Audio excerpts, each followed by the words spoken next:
surely the most iconic trick in freestyle slalom skating, and that is the crazy. I will give you a demonstration and then show you how to do it.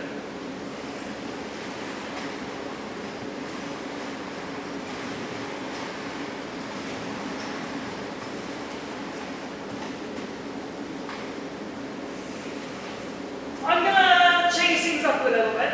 I'm going to show you how not to learn it, and then I'm going to show you how to learn it. How you learn the crazy is really, really important, because it is such an easy trap to fall into, to end up with a crazy that looks like this.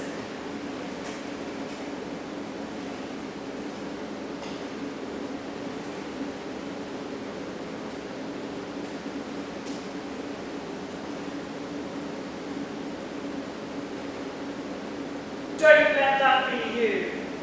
So, the way you're not going to learn it is by crisscrossing, hanging out here, talking to your friends, having a cup of tea, and then trying to push yourself back over the cone. Standing here, having a little bit of a whine about how difficult it is to go over this cone, chit-chatting a little bit more, and then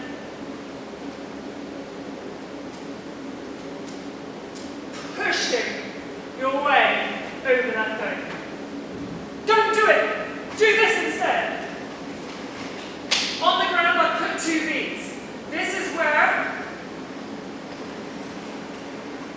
the magic is going to happen. The crazy is all about falling from one foot to the other. If you ever have your weight on both feet, bam, stop. Your flow will end. So you always want to be falling. And the crazy, it's over 2 cones, but there are 4 weight transfers.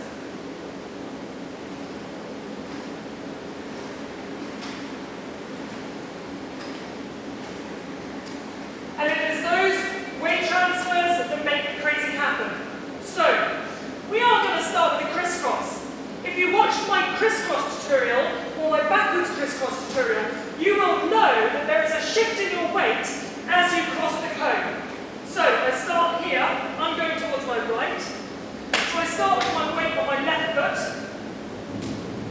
And as I cross the cone, it transfers onto my right foot. Going backwards, again, weight starts at my left foot and transfers onto my right foot. So that's 2 of the weight transfers.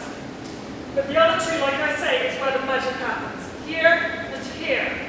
It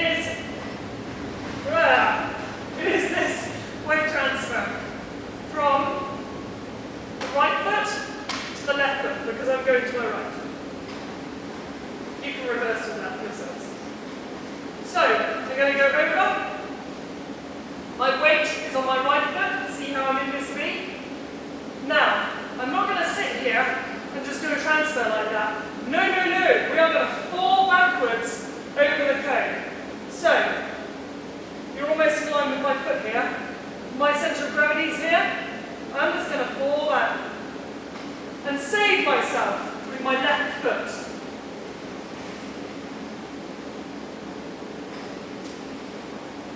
And then cross over the cone. That was probably really easy for you. And that is exactly what happens here. The same thing. It is this transfer here, except that we're not doing it in one place. We're just going to fall over that cone. You never have to push for the crazy. You just fall. Falling over this cone. Falling over that cone. Fall. And in fact, if we had the budget for extra camera shots, we would have one looking along the cones, and you would see that my centre of mass, which is located about here, hardly moves at all. It is not zigzagging down the cones. It is hovering above the cones, and my feet are going forwards means that if my feet go forwards, I'm falling backwards. If my feet goes back, I'm falling forwards. It looks like a pendulum as I'm going up the cones.